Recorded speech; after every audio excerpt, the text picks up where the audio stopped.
Hi tech കൂൺ കൃഷിയിൽ യുവ കർഷകൻ്റെ വിജയഗാഥ.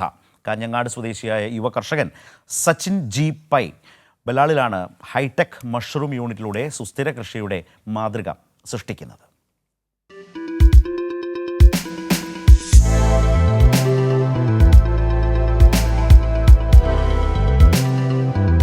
കാർഷിക ശാസ്ത്രത്തിൽ ബിരുദാനന്തര ബിരുദം നേടിയ Sachin G Pai Covid lockdown സമയത്താണ് വീട്ടിൽ പരീക്ഷണാടിസ്ഥാനത്തിൽ കൂൺ കൃഷി നടത്തിയത്. കൃഷിയിൽ ശ്രദ്ധ കേന്ദ്രീകരിച്ചതോടെ കൂൺ കൃഷിയോടുള്ള താല്പര്യം വർദ്ധിച്ചു. അങ്ങനെയാണ് ഈ യുവ കർഷകൻ പൂർണ്ണസമയ കൂൺ കൃഷിയിലേക്ക് കടന്നത്.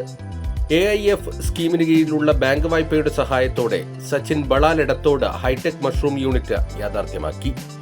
സച്ചിന്റെ മഷ്റൂം യൂണിറ്റിൽ ആധുനിക സാങ്കേതിക വിദ്യയുടെ സഹായത്തോടെയാണ് കൂൺ ഉൽപാദനം.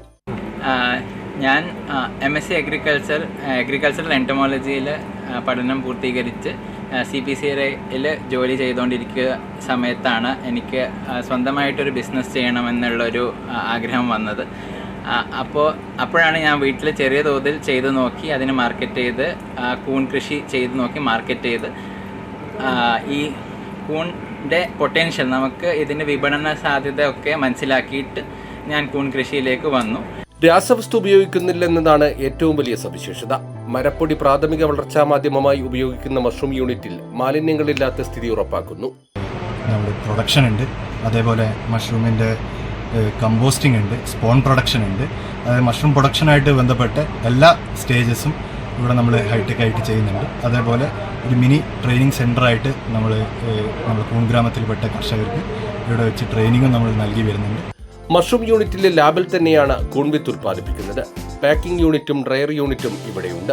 ദിവസം 40 മുതൽ 80 കിലോഗ്രാം വരെ കൂൺ ഉൽപ്പാദിപ്പിക്കുന്നുണ്ട്. യൂണിറ്റിൽ പ്രദേശത്തെ 7 സ്ത്രീകളും 7 പുരുഷന്മാരും നേരിട്ട് ജോലി ചെയ്യുന്നു. 20ഓളം പേർ വിൽപ്പന മേഖലയിലുണ്ട്. താല്പര്യമുള്ള കർഷകർക്ക് കൂൺ കൃഷിയിലും വിത്തുൽപാദനത്തിലും പരിശീലനം നൽകുന്നതിലും സച്ചിൻ സജീവമാണ്. വീടിനുള്ളിലെ പരീക്ഷണ കൃഷിയിൽ നിന്ന് ദീർഘവീക്ഷണത്തിലൂടെയും കഠിനാധ്വാനത്തിലൂടെയും ഈ കാണുന്ന ഹൈടെക് യൂണിറ്റിലേക്കുള്ള സച്ചിന്റെ യാത്ര യുവ കർഷകർക്ക് പ്രചോദനമാണ്. കൈരളി ന്യൂസ്, കാസർഗോഡ്.